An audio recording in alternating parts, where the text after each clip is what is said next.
Hey there, parents. Okay, quick question.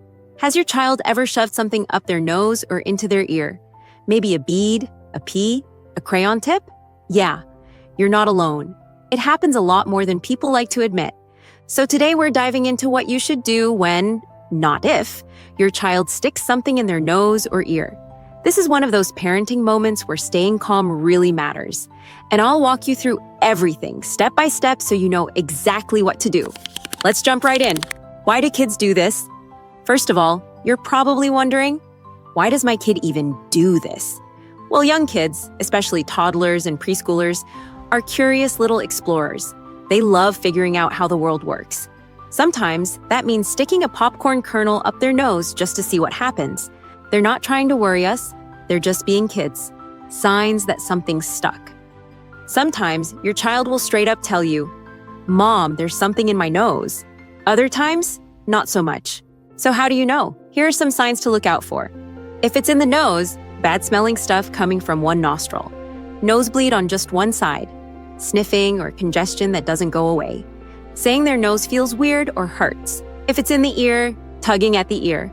Complaining that it hurts or feels itchy. Discharge or weird smell from the ear. Trouble hearing. Or if they tell you something's buzzing or moving, yup, sometimes it's a bug. Even if it doesn't seem like a big deal at first, it can become one. So it's good to act sooner rather than later.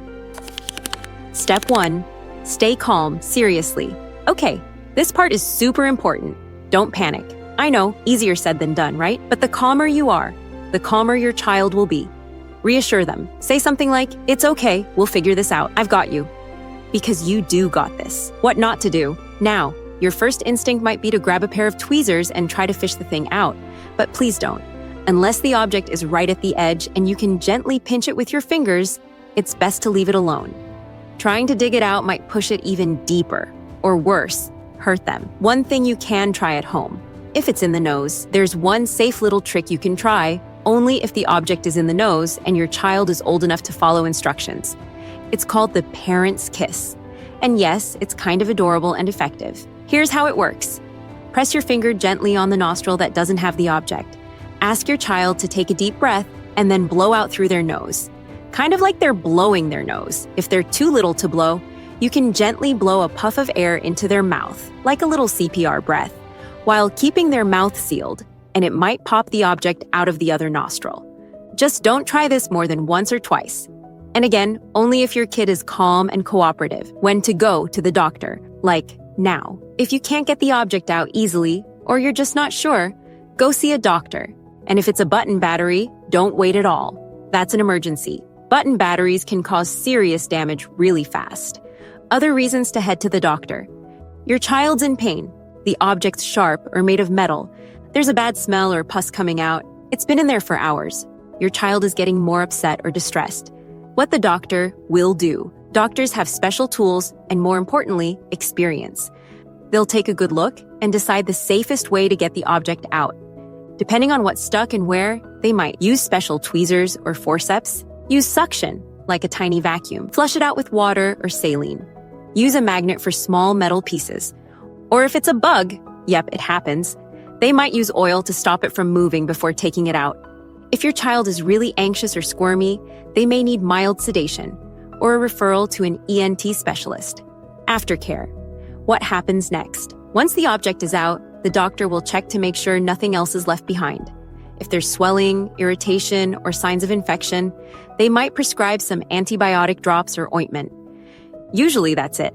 Most kids bounce back quickly. How to prevent this from happening again? Now let's talk prevention, because one time is enough, right? Here's how to help stop this from happening in the future. Stick to age-appropriate toys. Avoid anything with small parts if your child is under 3. Keep small objects out of reach. That includes coins, buttons, beads, batteries, and tiny toy parts. Teach your child early. Let them know noses and ears are not for storing snacks or toys. Keep it light but clear. Secure anything with batteries. Things like remote controls or singing toys can be opened by curious hands. Tape them shut or keep them away. Supervise playtime, especially when they're playing with art supplies or building toys. And hey, don't beat yourself up. These things happen. The important thing is knowing what to do and how to prevent it next time. Final thoughts, you've got this. So there you go, parents. objects in the nose or ear. Annoying, yes, scary, a little, but totally manageable when you stay calm and take the right steps. Just remember, don't dig it out unless it's super easy to reach. Try the blowout method if it's safe. Call the doctor when in doubt. Keep small stuff out of reach. And trust yourself, you're doing great. And hey, if you've had a funny or terrifying story like this with your kid, drop it in the comments below. Let's help other parents feel less alone. Yeah? If you found this helpful, give it a thumbs up, share it with your parent friends, and don't forget to subscribe for more real-life parenting tips. Until next time, stay calm, stay kind, and keep rocking parenthood.